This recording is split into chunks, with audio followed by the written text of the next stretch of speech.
Hey, it's Lee again for On Your Marks Wrestling, and I'm here with a summary and review of Smackdown Live from this Tuesday. Today's Wednesday, so I'm a little bit late to the party. So I made some more notes because I have the memory of a goldfish, and we'll go through stuff. So the show opens with Dasha Fuentes, of all people. Some people would see that as waving a white flag before SmackDown even airs. But she's there to interview Charlotte and Ruby Riott. They both have kind of a very scripted promo battle. I will say Ruby reads or delivers scripted promos better than most. Charlotte did fine on this one. She actually kind of showed some decent fire. Nothing was special. So it gets to the point where Charlotte's about to threaten Ruby, and Ruby kind of calls in the reinforcements so the Riot Squad show up. And then the Charlotte beatdown's kind of imminent, and she's saved by her mixed match partner. His music starts playing, Bobby Roode, one of the best theme songs in the history of WWE. Glorious comes on, and they kind of freeze, and Bobby Roode just kind of poses for a while and then shows up to do commentary on the next match. The women apparently walk out. I don't know. We don't really see it. It happens during the commercial. But yeah, nothing kind of happens, but I don't know. It was kind of a terrible... I didn't like that as an opening thing, but I did like the interruption by a male competitor to be the reason why the women's fight didn't happen. Like, it's just different. It's not a patriarchal thing that I'm looking for. It's just the fact that I liked it, some different way to stop that fight from happening. Bobby's there to do commentary on a Jinder Mahal, Randy Orton thing. When was the last time that a wrestler did commentary and didn't get a future opponent thrown into him? Because that happens every damn match. So in this case, Orton throws one of the Singh brothers violently in the air, as he always does, and then he kind of turns around Mahal and throws Mahal into Roode. So the match ends when Roode distracts Orton, and Orton gets caught in the Colossus from Jinder Mahal. It just... it's so formulaic. They do it all the time. And Roode was just doing the whole I respect him, I respect Randy Orton thing on commentary. It wasn't... Roode is capable of more, but whatever. He was given that to do. He did it. Sami Zayn and Kevin Owens kind of repeat on their running theme of, Sami's going to lay down for Kevin Owens if he has to. They're good friends, things like that. It was all right. They're getting kind of they give me a Rougeau vibe. They both have a little bit of a French accent, and the Rougeaus used to get a lot of heat from just being brothers and hugging each other. It's like brother love, like love between brothers is like this really angering thing to fans. So they're kind of doing a similar thing. Then it goes to another promo. So it's a lot of promos this episode. Goes to another promo. This time it's Nakamura and Rusev Day with Aiden English unable to sing. I made a note that everything Rusev says is hilarious, even if he's trying to be serious. Nakamura kind of shines here because he ends the promo singing about Nakamura Day. And he actually sounds probably better than English. English does that like fake vibrato thing. And Nakamura does a little bit of that, but he sounds a little more on key. So it was pretty great seeing a little bit more personality out of Nakamura on a promo. Pretty good. So then we go into Becky versus Carmella. A really average match.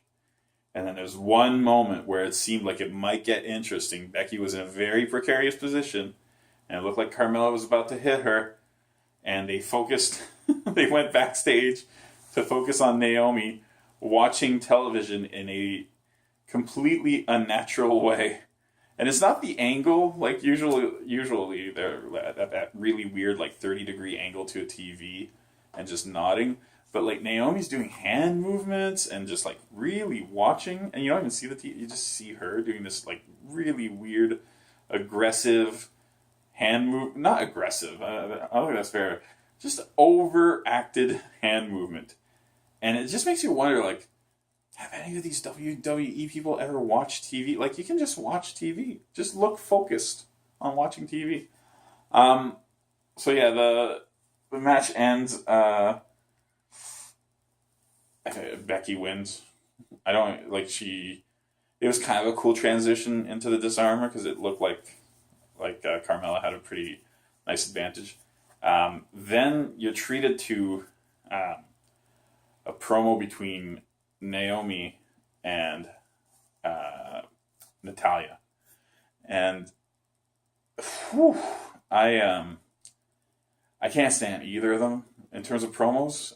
Naomi had an okay run when she was a part of Team Bad. Like her first few angry promos were great, but since then it's just awful promo work, and Natalia's never been very good. So it's just, you put them together and you think you're going to create a black hole of just like horribleness of promos. I don't like being the guy who says all these negative things, but I can't find anything good to say about their promos. They barely, there's no reality to them. I can't believe one thing they're saying. So whatever, they have a little promo where they basically set up a match for later on.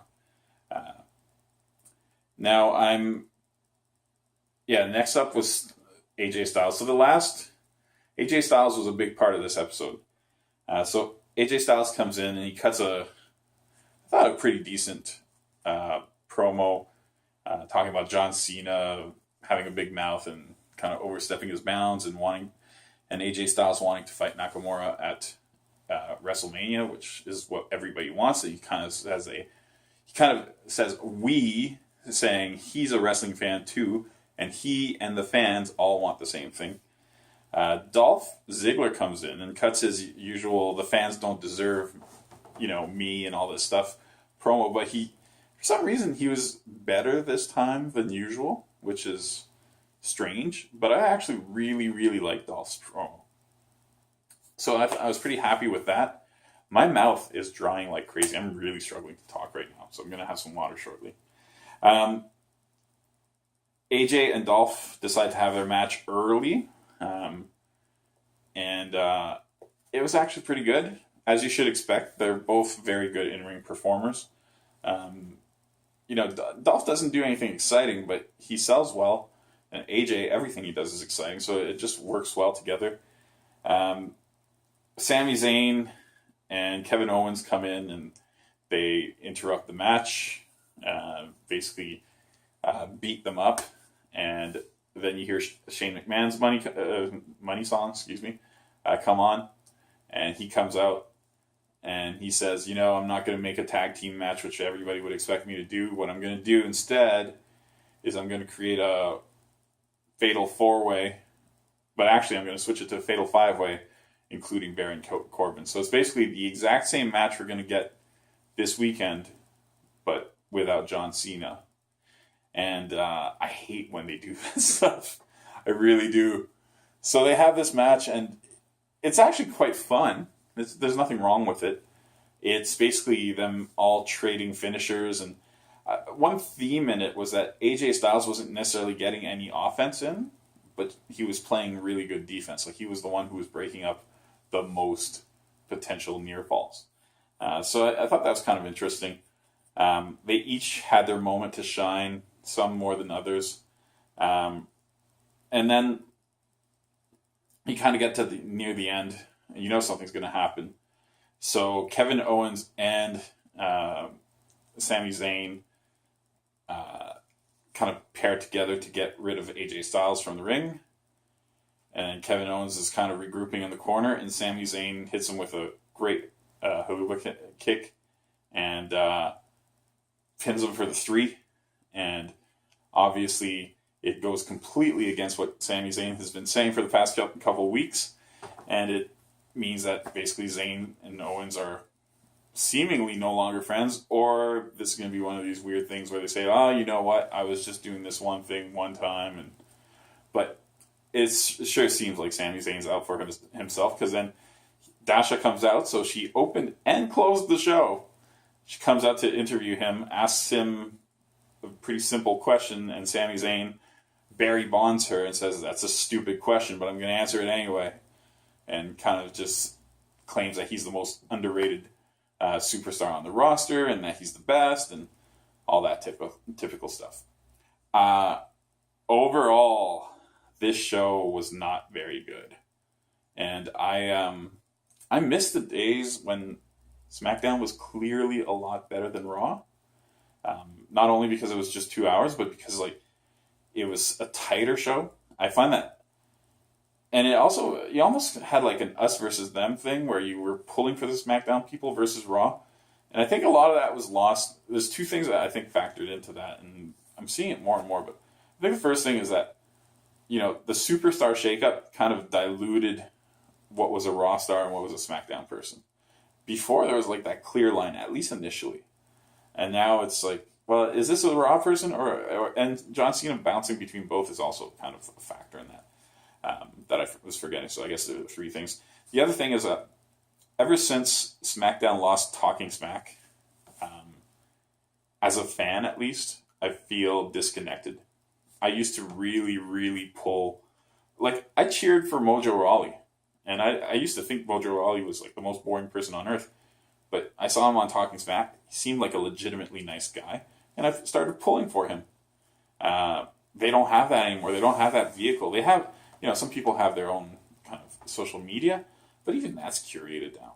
So I feel like I really kind of miss the great episodes of SmackDown. Everything is about Shane McMahon and Daniel Bryan now.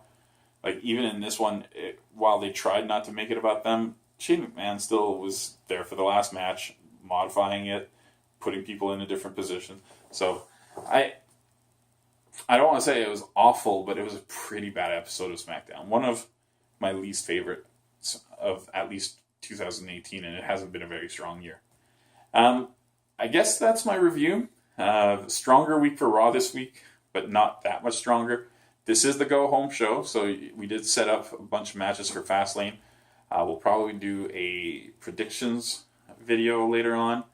I'm sure Robert will make one as well, and then probably a summary of Fastlane.